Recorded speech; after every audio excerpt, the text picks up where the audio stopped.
Doctora Gallego, hablar de amigdalitis, adenoiditis y otitis es importante, hablar de los tres diagnósticos juntos. Son muy relacionados, muy junticos. Completamente, todos tienen que ver uno con el otro, pues no se pueden como separar. Ajá, sí. Una amigdalitis puede desembocar una otitis, ¿cómo es ese lazo que los une? Una de las principales causas de las otitis es un crecimiento exagerado de las amígdalas, las infecciones recurrentes de las amígdalas o de las adenoides. Ajá. Entonces, por ejemplo, si a uno le llega un paciente con otitis, yo lo primero que tengo que hacer es averiguar cómo están sus amígdalas y sus adenoides, porque es que la otitis no le dio solita, la otitis le dio porque algo en esta vía aérea pudo estar funcionando mal y desembocó, entonces están completamente encadenados, no se pueden separar. Pero no es que las amígdalas, ¿para qué sirven? ¿Hay que sacarlas siempre? No, ni de riesgos. Las amígdalas son unos ganglios que producen defensas, ganglios así como los que le salen a uno aquí en el cuello en todas partes, solamente que están ubicados a la entrada de la boca. Las adenoides están ubicadas en la parte posterior de la nariz, entonces son como los vigilantes de entrada para filtrar todas esas posibles infecciones que nos pueden entrar a la vía aérea. Entonces sirven para defendernos, ellas son ganglios linfáticos que producen anticuerpos y nos defienden de las infecciones, de todo. Ahí están, pero como filtros que son, el día que el filtro se tapa, se daña, está roto, no funciona, pues no sirve, no está funcionando. Entonces ahí, cuando dejan de funcionar, cuando dejan de ejercer su poder de defensa de enfermedades y más que defendernos, nos están enfermando, es cuando se considera la cirugía. ¿Consulta por amigdalitis, otitis y adenoiditis es más común en niños o también se da mucho en personas adultas? No, definitivamente es más común en niños, ¿sí? ¿Por qué? Porque los niños están aprendiendo a defenderse del mundo, o sea, un niño llega limpiecito y empieza el mundo a agredirlo, o sea, una cantidad de virus, bacterias, bueno, cualquier cosa. Entonces él tiene que aprender a defenderse. Entonces, como este es el filtro, esto es lo que primero nos defiende, entonces es muy usual que los niños se enfermen mucho de las amígdalas, de las adenoides, de otitis. Es como parte de las enfermedades propias del niño. Pero obviamente los adultos también nos podemos enfermar. No es tan frecuente, pero también sucede. Y yo me imagino que hay muchos mitos alrededor de adenoiditis y amigdalitis, ¿cierto? He escuchado mamás que de entrada dicen, sáquenle las amígdalas, esa es la solución. O por el otro lado, el otro extremo, ni se le ocurra sacarle las amígdalas. ¿Sucede eso, doctora Gloria? Sí, claro, las dos. Por ejemplo, un niño se enferma de las amígdalas 2 veces. Realmente la infección de las amígdalas es una infección agresiva.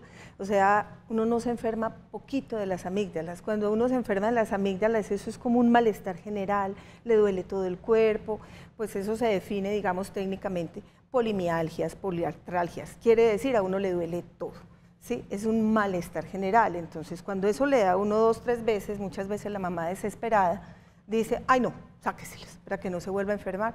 Pero pues tampoco, o sea, eso tiene sus indicaciones de cuándo se vuelve necesario operar de las amígdalas. Y lo contrario es las mamás, que eso también es como una tendencia en ciertas, digamos, ramas de la medicina, que como son ganglios que producen defensas, no se pueden tocar. Son intocables. Pero igualmente, pues digo yo, gracias a Dios existe la cirugía, donde si mi vesícula no está funcionando adecuadamente y cada que como me da un cólico, pues alguien dijo, saquemos la vesícula para que no le vuelva a doler. Entonces con las amígdalas pasa igual, ellas se pueden sacar cuando se están enfermando crónicamente, pero la idea no es sacarlas porque sí, es que no me gustaron mis amígdalas y me las voy a sacar, o me dieron 2 amigdalitis y ya no quiero que me den más, no. Si definitivamente se ha hecho todo lo que técnicamente, médicamente hay que hacer para sanar esas amígdalas, y no funcionó, entonces está la alternativa de la cirugía. Hay adultos que esperaron muchísimo tiempo y padecieron esas amigdalitis constantes y por fin han decidido sacarse las amígdalas, obvio, por recomendación del especialista, y les cambia la vida. Completamente, sí. De hecho, pues, uno no quisiera operar adultos, o sea, uno quisiera que si hay que operarlas, se operen cuando están pequeños, porque técnicamente para uno es una cirugía muchísimo más fácil operar a un niño o a un adolescente menor que a un adulto. ¿Por qué? Porque el adulto ya tiene vasos nutricios de esas amígdalas gruesos que sangran más, son amígdalas que se han enfermado crónicamente, entonces los planos quirúrgicos están difíciles de obtener, están pegados, entonces, pues de hecho hay muchos otorrinolaringólogos que dicen, yo no opero adultos, no, si se las aguantó ya que se las siga aguantando y lo seguimos manejando, pero se puede operar, o sea, se pueden operar adultos, solamente que es técnicamente más difícil para uno y el adulto tiene un posoperatorio también más difícil, pero también les cambia la vida, mejoran. Esta excelente conversadora, Gloria Gallego, es médica otorrinolaringóloga y nos va a acompañar hoy en Sana que Sana, como lo hemos dicho, para hablar de amigdalitis, adenoiditis, esas no se escuchan tanto, pero también son importantes, y de la otitis, 3 diagnósticos de otorrinolaringología que van muy de la mano y por eso vamos a tenerla durante todo el programa de ella conversando bien rico. Adelante, Gloria. Gracias. Televidente, sabroso acompañarlos en esta mañana de jueves, es como un viernes chiquito, yo iba a decir viernes en esta semana corta. Estamos en Sana que Sana hablando de este tema, ya vamos a poner nuestra línea para que comiencen a plantear sus inquietudes al 305-316-6560. Y para comenzar, vamos con la pregunta número 2, Samuel, para que la doctora Gloria nos entre en materia de amigdalitis, adenoiditis y otitis. Veamos, doctora. Mi nombre es Leandro Cano. ¿Cuál es la diferencia entre amígdalas y adenoides? Empezamos a hablar de adenoides. Perfecto. Okay. ¿Qué son las adenoides? Las adenoides son como otra amígdala, pero con una localización diferente. Aquí entre boca y nariz tenemos lo que se llama el anillo de Waldeyer, que son un grupo de ganglios linfáticos que están ubicados a toda la entrada de la vía aérea para defendernos. Entonces, las amígdalas normales que conocemos, que son las que están aquí en la boca, lado y lado atrás, ¿sí? Son las amígdalas palatinas. Detrás de la nariz, en la pared posterior, está otra amígdala que son las adenoides. A ver, doctora, pase al estrado, como le digo a mis invitados. Entonces ahí con el gráfico lo entendemos entonces mejor. Aquí vemos, pues este es como un corte lateral acá, entonces vemos aquí serían las amígdalas palatinas, o sea, las que nosotros vemos allá en la boca, lado y lado, que en su tamaño normal casi ni las vemos, o sea, una persona normal, sana, a veces ni se le ve, ¿no? Hay que mirar así como de ladito porque están metiditas allá, pues no están inflamadas. Que le ponen a uno el bajalenguas, que se ve el más fácil. Y salen estas bolotas. Entonces aquí son las amígdalas palatinas y estas son las adenoides, que es otra amígdala, o sea, como tejido son los mismos, amígdalas y adenoides. La diferencia es la ubicación, ¿sí? Y hay unas terceras amígdalas que se llaman las amígdalas linguales que están en la base de la lengua. Esas no son tan populares porque no tienen cirugía, ¿sí? O sea, esas si se inflaman o lo que sea, ahí se quedan porque tocar la base de la lengua es muy riesgoso porque es muy, muy vascular. Ajá, vamos a seguir con el recorrido con nuestras imágenes de adenoides para en esta primera parte del programa hablar sobre eso. ¿Eso qué es? Bueno, no. Como vamos a hablar de amígdalas, adenoides, otitis, es como para encontrar aquí por qué la otitis tiene que ver con las amígdalas y las adenoides.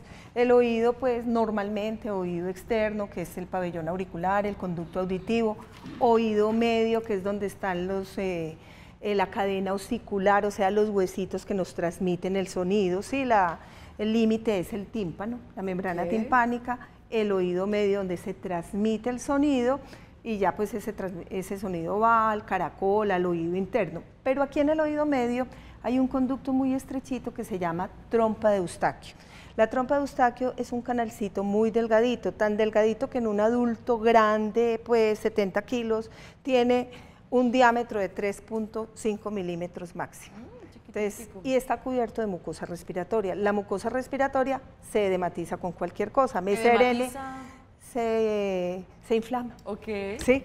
Entonces, esta trompa de Eustaquio es la causante de las otitis casi siempre, el mal funcionamiento, porque ella desemboca justamente en la parte de atrás de la nariz y la garganta, adelante de las adenoides, arribita de las amígdalas. ¿Sí ve por qué van junticas? Exactamente. Ajá. Entonces, si las adenoides se inflaman, bloquean ese orificio pequeño, y yo estoy hablando 3.5 milímetros en un adulto. Se bloquea o sea, muy en los fácil. niños es más chiquitita. Entonces, cualquier edema de adenoides o de amígdala me va a bloquear la trompa de Eustaquio y entonces aparece la otitis, porque se bloquea la entrada de aire al oído. Perfecto, Entonces, sigamos esto es para entender. en nuestra contextualización y en esta explicación de la fisiología de lo que estamos hablando, doctora. Bueno, entonces aquí es como la imagen de cuando yo voy al médico porque algo me molesta, entonces te ponen el bajalenguas y aparecen las amígdalas. Aquí se nos adelantó el de la amigdalitis aguda, pues. O sea, normalmente uno baja, aparecen estas bolitas que son las amígdalas, pero ellas no deben tener estos puntitos blancos que son indicativos de infección. ¿sí? Ajá.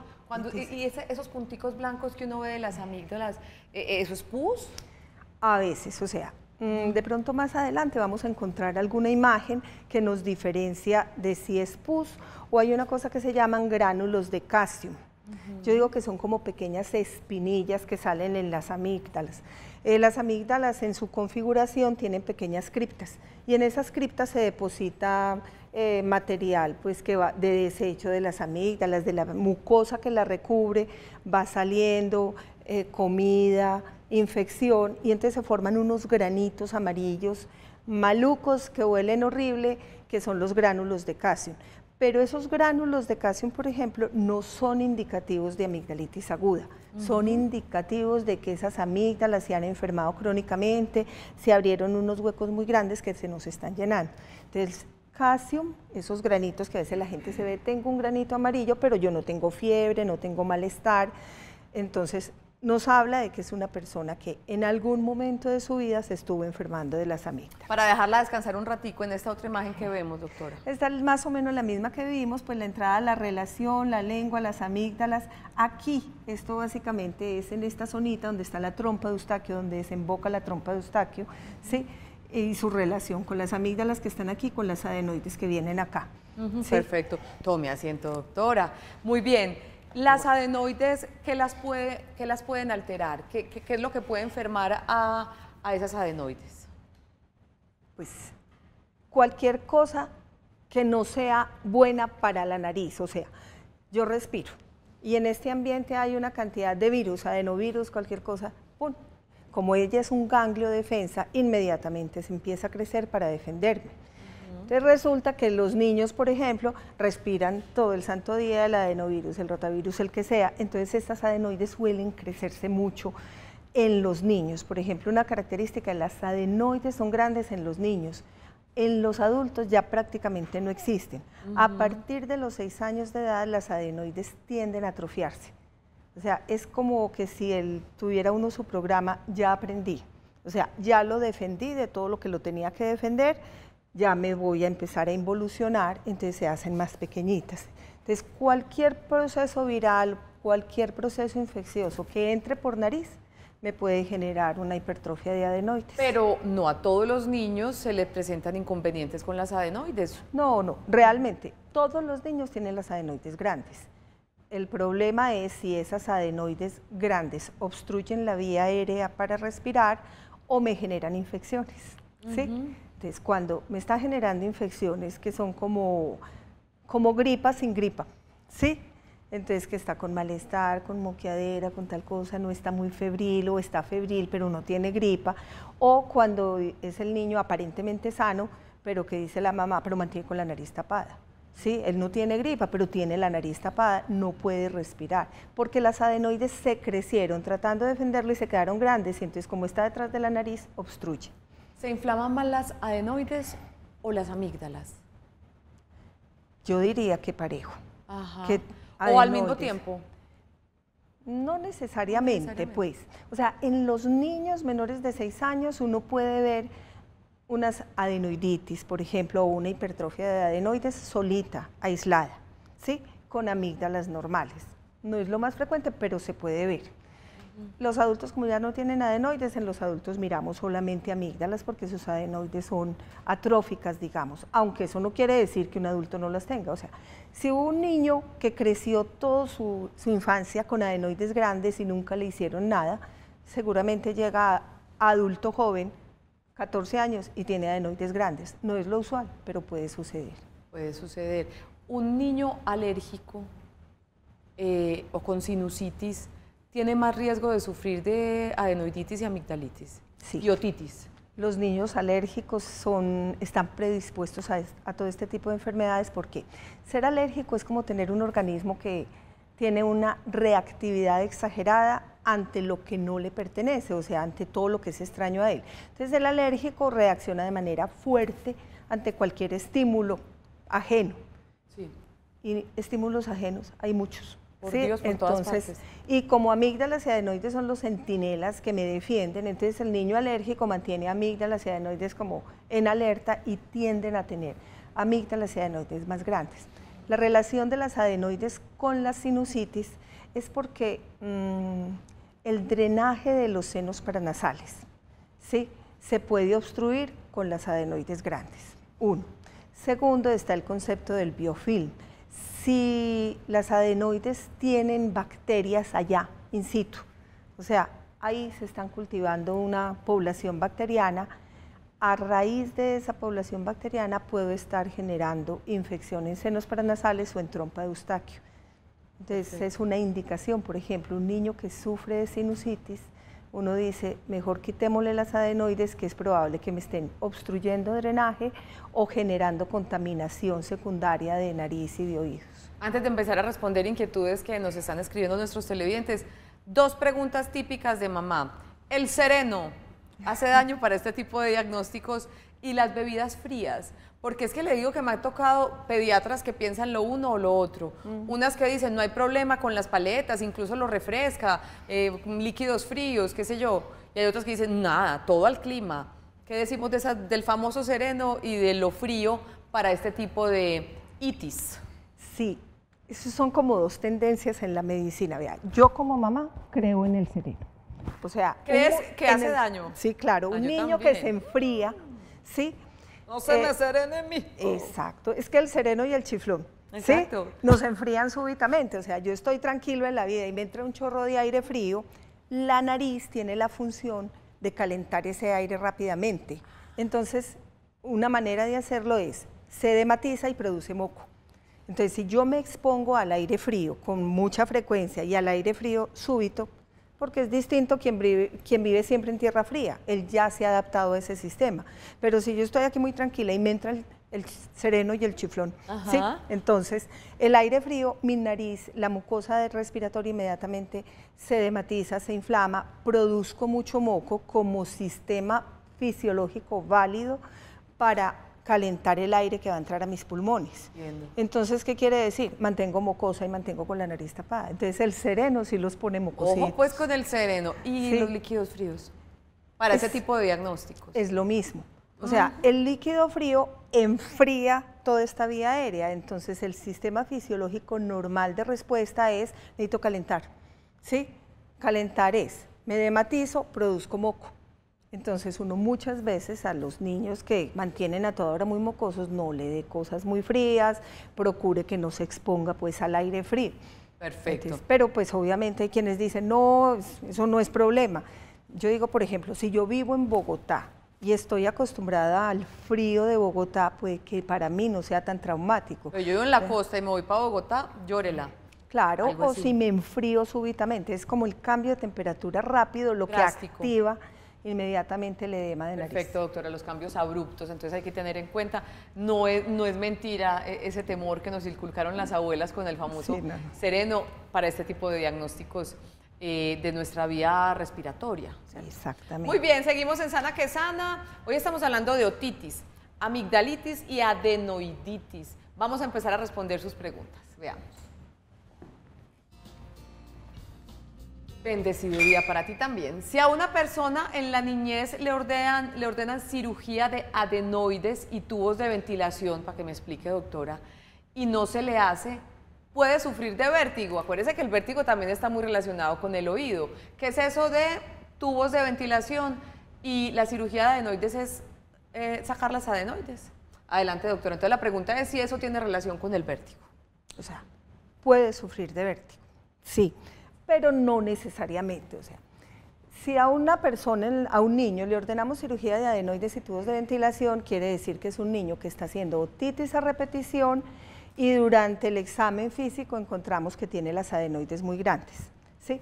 Entonces, de acuerdo a los exámenes, verificamos, hay que operar adenoides para desbloquear trompa de Eustaquio, para quitar el sitio, digamos, que me está proveyendo de bacterias para infectar mi oído, o sea, quito biofilm, quito obstrucción de la trompa de Eustaquio, y tubos de ventilación es una cirugía que se hace para ventilar artificialmente el oído porque la trompa de Eustaquio está bloqueada, y está bloqueada probablemente por edema, por inflamación.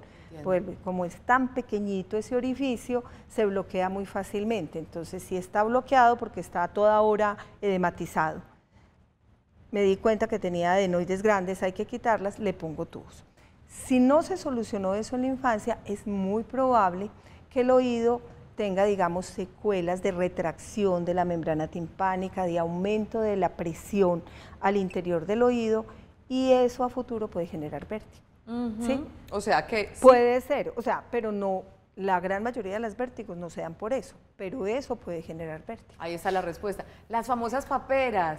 Para preguntar por las paperas, gracias a ti. Hacía rato no voy a hablar de paperas. ¿Qué es que son las paperas? ¿O eran? ¿Eso ya no existe? No, sí, claro, sí, siguen existiendo. Lo que pasa es que ya no nos dan tanto gracias a la vacunación. Las paperas son otro capítulo. Las paperas son la inflamación de las glándulas parótidas, que son unas glándulas salivales grandes, las que producen saliva, las que más salivas producen, pero que quedan aquí al lado del oído, rodean el oído. O sea, están por detrás, por debajo y un poquito por delante.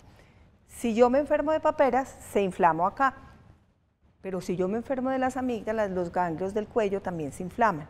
Entonces se puede confundir, pero son dos capítulos distintos. Ah, bueno. Y la gran mayoría de las paperas son un proceso viral que ya lo tenemos controlado con vacunación, por eso ya casi no dan paperas.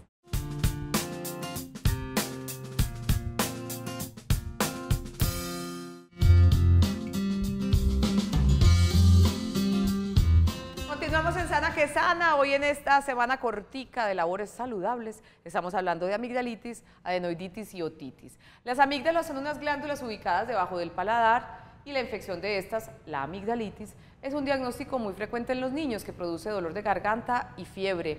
La labor de las amígdalas es importante, es crear anticuerpos que se encargan de protegernos de infecciones que pueden ingresar a través de nuestro sistema respiratorio. Y uno de los síntomas de la amigdalitis, doctora Gloria, es el dolor de garganta. Ahorita un compañero hablaba, yo hago gargaritas, no sé qué, bicarbonato. Ese tipo de alternativas son buenas para mitigar el dolor de garganta antes de seguir con el programa.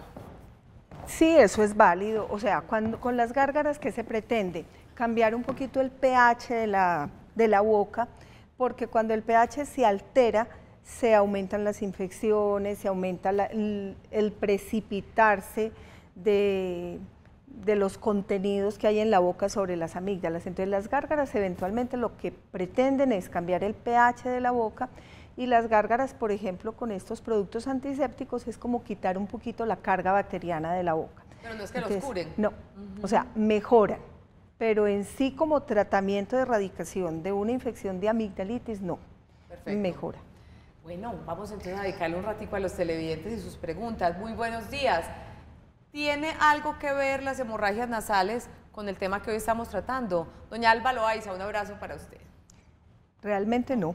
Okay. La hemorragia nasal tiene que ver en niños básicamente con rascado nasal. O sea, a un niño le sangra la nariz porque se rasca la nariz o se mete el dedito a la nariz. Ajá. Yo en consulta le aprendí a una residente esta pregunta, ¿no? Es, ¿el niño se rasca mucho la nariz? No, le damos por hecho. ¿Con qué dedito te rascas la nariz? Y ahí mismo muestra. O sea, niño que se rasca la nariz, niño que sangra. Adulto que se rasca la nariz, adulto que sangra. Y rascarse la nariz tiene que ver mucho con rinitis alérgica. Entonces está más asociado a la alergia, al rascado nasal, que a infecciones de amígdalas o adenoides. Muy bien. Buenos días. Quisiera saber qué consecuencia puede traer una tempanoesclerosis, ya que a mi hija le dio esto debido a una otitis que no se trató a tiempo. Entonces, tempanoesclerosis generada por una otitis, doctora. Bueno, es timpanoesclerosis, o sea, okay, es una esclerosis en la membrana timpánica. Sí, exactamente. Es una esclerosis en la membrana timpánica. La esclerosis de la membrana timpánica es una cicatriz calcificada. Es más o menos como el equivalente cuando en piel decimos que hizo un queloide. Okay. ¿Sí? Es una cicatriz gruesa donde se calcifica, entonces se produce una placa rígida y eso puede dar por cualquier otitis que me dé. Sí, o sea, me dio otitis, no me la manejaron a tiempo, entonces duré mucho tiempo con la otitis, me quedó una cicatriz. Si la timpanoesclerosis es muy grande, puede generar problemas de otalgia, o sea, me duele el oído con los cambios de presión, pudiera generar hasta hipoacusia, ¿sí? O sea, pérdida de la audición, pero la gran mayoría de las veces no produce nada, no deja de ser una cicatriz y no pasa nada. Pero si uno nota que definitivamente hay pérdida de audición o hay otalgia, pues existen tratamientos quirúrgicos, pues. Perfecto. O sea, eso no se quita con gotas, que es que tengo una timpanoesclerosis y con estas goticas se me va a quitar, no. Es una cicatriz calcificada y ahí está. Perfecto.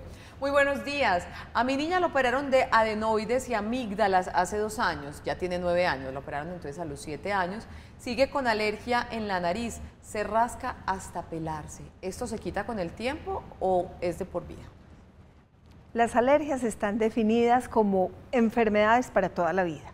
Yo la verdad creo que no existen enfermedades para toda la vida, pero es que la alergia es una manera de ser del organismo, es un organismo que reacciona de manera exagerada. Entonces, si ella tiene esa manera de ser del organismo y ya su organismo está sensibilizado, probablemente toda la vida le va a picar la nariz, se va a rascar. Por eso los niños alérgicos deben tomar tratamiento antialérgico durante mucho tiempo y cuidarse mucho. Porque es un tratamiento largo, el asunto claro. de las alergias es de adherencia, de rigurosidad. Completamente, exacto. Entonces, a ver, dentro de nuestra medicina tradicional uno dice, esto es para toda la vida. Yo creo que no hay mal que dure 100 años, o sea, algún día en la vida mi organismo se adapta a estas circunstancias y es capaz de sobrevivir con ellas, pero en rigor son tratamientos largos, o sea, los pacientes alérgicos deben tomar tratamiento antialérgico de largo plazo, muy constante para poder controlar los síntomas. Perfecto. Sí. Metámonos en el maravilloso mundo de las amígdalas, doctora, y esos punticos blancos. Esto era lo que hablábamos ahorita, esto es lo que se llama gránulos de calcio, o sea, esto no es una amigdalitis aguda, por ejemplo. Si esto estuviera en ambos lados y muchas cositas blanquitas, suavecitas, son cultivos bacterianos, es la amigdalitis aguda, pero estos granitos son muy comunes que le salgan a la gente. Entonces, estos gránulos de calcio simplemente nos hablan de que en algún momento de su vida esta persona se estuvo enfermando mucho de las amígdalas, quedaron las criptas abiertas, esas criptas se llenan de comida, de bacterias, de detritus y se forman granitos. Son muy molestos, producen mal aliento, no quieren decir amigdalitis aguda, quieren decir amigdalitis crónica. No existe ningún tratamiento, digamos, específico. Vea, tómese esto y esto se le va a quitar. No. Ajá. Eso se drena solo. Todos los que han tenido este problema dicen, me los estripo, me los aplico, hago gárgaras, se me quitan. Las gárgaras eventualmente al cambiar el pH o la cantidad de bacterias pueden ayudar a que no se formen tan rápidamente, pero se van a volver a formar. ¿Y estos? Esto sí ya es una amigdalitis aguda. Mira que aquí ambas amígdalas tienen una placa amarilla bacteriana. Esto es una amigdalitis aguda. Esta requiere tratamiento antibiótico. Si no se lo damos, igual el paciente se va a mejorar. Indudablemente, pues es que el ser humano es muy sabio. O se muere o se mejora. Así de sencillo. Esto se va a mejorar.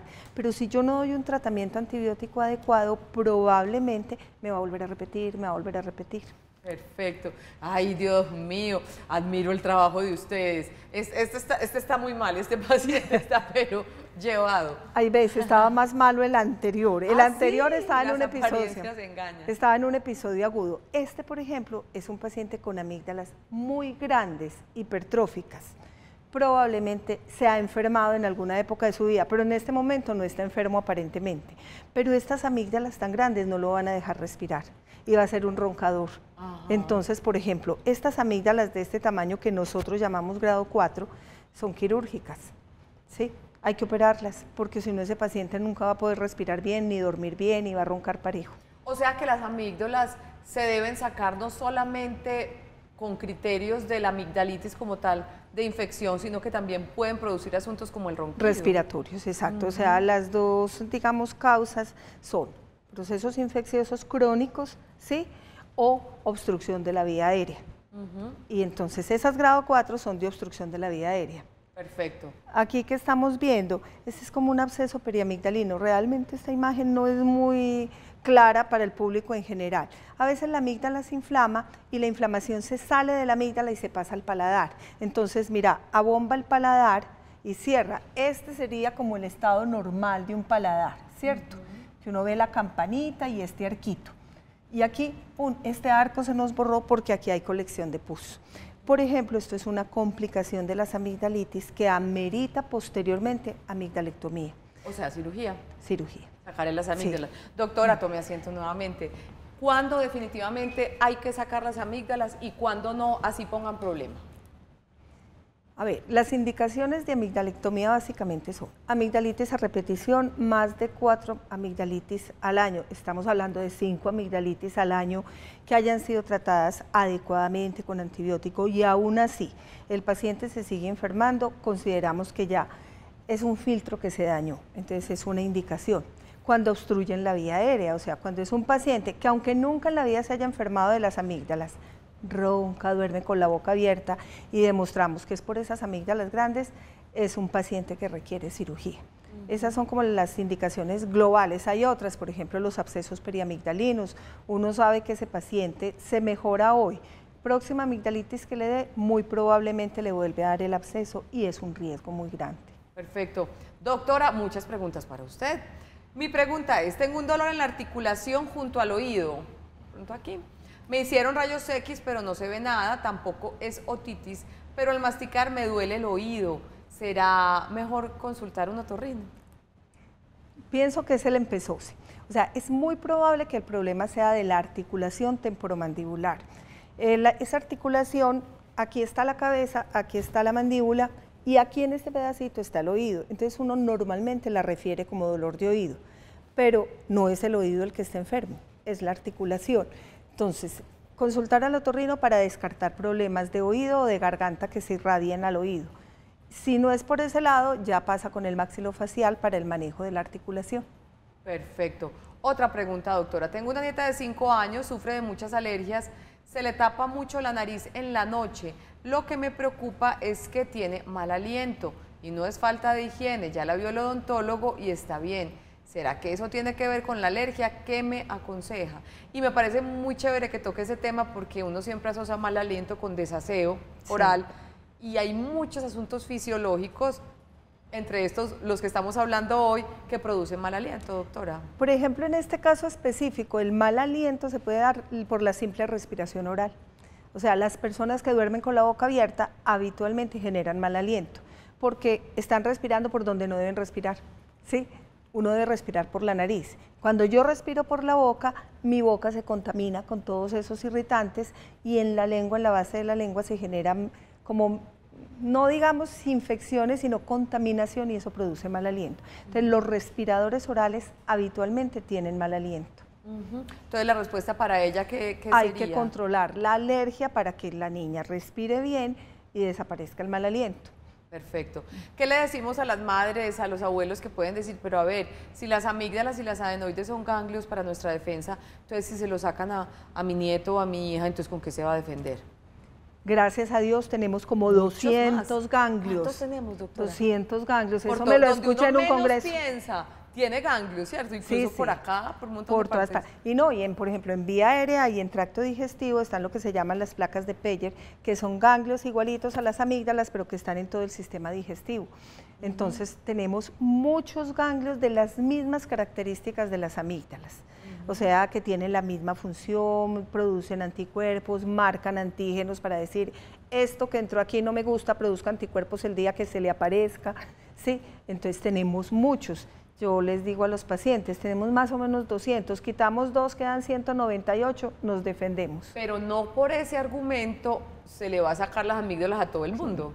O sea, si no hay una indicación precisa, si no hay una obstrucción franca de la vía aérea, o hay un proceso de amigdalitis a repetición, o amigdalitis que me esté fregando el oído. O sea, a veces yo no cumplo con el requisito de los 5 amigdalitis al año, pero me dan 3 amigdalitis y cada amigdalitis mi oído se molesta. Y un dolor de oído es horrible. Entonces uno dice, no, yo no puedo arriesgar el oído, no puedo arriesgar que un paciente me pierda audición, porque cada que se enferma de amigdalitis, el oído se está afectando, entonces se inclina más la balanza a sacar las amígdalas.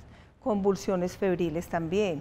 Un niño que está convulsionando porque hace fiebre y cada que hace fiebre es por amigdalitis, entonces uno dice, yo no puedo correr ese riesgo de que el niño me convulsione con un proceso febril que yo puedo solucionar. La amigdalectomía, es decir, sacar las amígdalas, es una cirugía muy complicada, doctora. Sí y no. Básicamente es una cirugía sencilla. Es una cirugía donde uno entra, el paciente se intuba para que le pasen el oxígeno a los pulmones, ponemos un abrebocas y pues la gran mayoría de las veces hay varias, digamos, técnicas, pero con un bisturí, electrobisturí, que es un bisturí que va cortando y quemando, sacamos la amígdala. En otros sitios se usa lo que se llama la técnica fría, que no es con electrobisturí, sino con un disector y luego se ponen puntos. Para el caso da lo mismo, es sacar la amígdala a través de su plano y controlar. Hasta ahí vamos bien. El problema es que a veces, como la boca es muy vascular, puede producir mucho sangrado y es nuestro coco, nuestra amenaza, que son pacientes que pueden sangrar fácilmente, es el riesgo de la cirugía. Entonces, ella como técnica es una técnica fácil de hacer, es una cirugía que se hace en 20 minutos, media hora, pues se controla el sangrado. Cuando hay mucho sangrado es cuando se vuelve complicado porque hay que controlar absolutamente el sangrado, o sea, el paciente no puede salir sangrando. Y por eso, entre más rápido se haga la amigdalectomía en niños y no en adultos, claro, se corre menos riesgo. Menos riesgo los niños. Mientras menos inflamado esté el terreno que nosotros vamos a operar, hay menos opciones de que no sangre. El adulto tiene vasos más grandes, tiene un tejido más fibroso, más inflamatorio y el riesgo de sangrado es mayor. Ahí está. Seguiremos hablando en unos instantes con la doctora Gloria Gallego, médica otorrinolaringóloga, que hoy muy amablemente nos regala un ratico de su tiempo para hablar de amigdalitis, adenoiditis y otitis. Esto es Sana que Sana, minuticos finales para nuestros televidentes y sus inquietudes. Ya volvemos.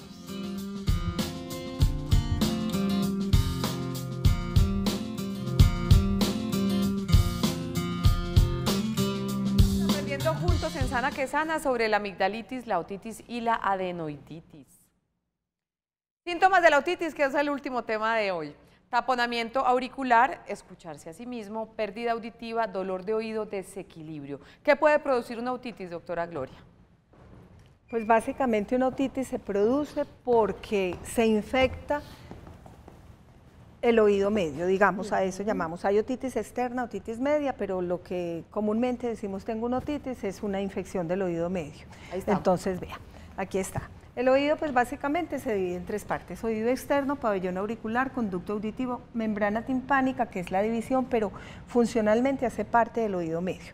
El oído medio que contiene la cadena osicular, la trompa de Eustaquio, que es el alma del oído medio, ese es el barómetro de nosotros, cambia todas las presiones.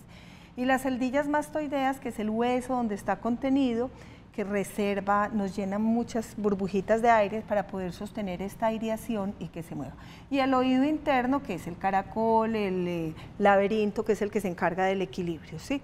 Entonces, cuando hablamos de otitis, así, grosso modo, estamos hablando de infección aquí en el oído medio, o sea, se colecciona, se colapsa la trompa de Eustaquio, no entra aire suficiente al oído, la membrana timpánica se retrae, o sea, se pierde el aire que hay aquí, la membrana timpánica se retrae, se genera una presión negativa, se inflama, se produce moco, y ese moco es rico en glucosa, en proteínas, porque suero, pues es que el líquido de la sangre que se está trasvasando o moco producido, entonces es un caldo de cultivo perfecto para cualquier bacteria que pase por la vía aérea, que habíamos visto que la trompa de Eustaquio está conectada con vía aérea. Entonces, cualquier contaminante de la vía aérea, virus o bacteria, si se encuentra este caldo de cultivo, o sea, este moco en el oído medio, lo contamina y tenemos una otitis infecciosa, digamos. ¿Se puede prevenir y tratar la otitis? Prevenir. Sí, claro. Prevenir es tratar de tener, digamos, una persona alérgica, controle su alergia para que no esté produciendo moco. Lo que hablábamos ahorita, evite los cambios bruscos de temperatura que eventualmente le están congestionando su nariz y produciendo mucho moco. Respire bien. Si yo respiro bien, aquí esta nariz mágica es capaz de filtrar una cantidad de agentes irritantes para que no se pasen a mi oído. Entonces, esas son formas, son como puericultura, higiene sistémica, pues, para que no me esté dando una otitis. Tratar de que no me enferme de la garganta, entonces no respiración oral, por ejemplo, porque si me enfermo de las amígdalas me puede contaminar. Porque es que el dolor de oído es una cosa impresionante. Es ¿El duro. tratamiento para la otitis cuál es, doctora? Hay varias otitis, pues lo que hablamos, sí, otitis externa, otitis media, dentro de la otitis media está la otitis media serosa, la otitis media aguda, la otitis media crónica, y cada cual tiene su tratamiento, pero esencialmente es con antibióticos, o sea, esa otitis del dolor de oído, del oído tapado, que me muero del dolor de oído, es una otitis media aguda infecciosa y hay que manejarla con antibióticos. Rápidamente, he escuchado también muchos mitos alrededor del tema del cuidado de los oídos, ¿cierto? Hay gente que se echa goteras de cosas que de limón, he escuchado cosas que, bueno, dentro de mi ignorancia asumo que no son correctas, y las personas que se limpian la cera, que se introducen objetos para limpiarse, ¿eso puede desencadenar una otitis o algo así? Otitis Externa, por ejemplo, el hábito del copito mete la cera, porque el conducto no es recto, él es sinuoso, entonces quita la cerita de afuera, pero empuja la que está ahí al tercio medio, entonces la empuja y la empaqueta y hace tapones de oído, o con el copito me puedo lastimar. Además la cera es como la grasita que producimos para proteger esa piel. Si yo me quito esa grasita, pues expongo al oído a la infección. Otitis externa. O sea, realmente manipularse el oído externamente no me va a producir una otitis media, pero sí me puede producir una otitis externa. El oído se limpia simplemente las partes exteriores, ¿verdad? El pabellón auricular, porque la piel del oído externo tiene cilias, tiene vellitos que baten y botan la cera hacia afuera. Entonces, mire, uno lleva toda una vida y nunca le han tenido que hacer un lavado de oído. ¿Por qué? Pues porque el oído solito va sacando la cera, el agua que nos entra en el baño, arrastra, yo me rasco así, me sale un tronquito de cera. Es como lo normal, lo fisiológico. Si yo me empiezo a meter copitos, el copito me devuelve la cera que iba para afuera, me la está empaquetando y me puede generar otitis. Y ahí es cuando sí debe ir uno al especialista que le hagan un lavado de oído correctamente, que ¿verdad? le quiten el taco que tiene en el oído. Para que vuelva a escuchar. Para que escuche. Usted conversa muy rico. La puse a hablar mucho hoy la tuve solita aquí, pero estuvo muy interesante esta conversación con la doctora Gloria Gallego, médica otorrinolaringóloga de la Clínica Noel. Qué rico haberla tenido este rato por acá y esperamos volver a contar con su presencia en Sana que Sana. Muchas gracias a ti, Olga. Muy bien, feliz fin de semana para todos, que descansen bastante en este puente y nos encontraremos nuevamente el próximo martes para hablar de cálculos vesiculares, un asunto también bastante doloroso. Lo vamos a tratar con un cirujano general, con una nutricionista y los esperamos para que nos acompañen el próximo martes, 11:30 de la mañana en Sana que Sana. Feliz resto de jueves para todos. Chao.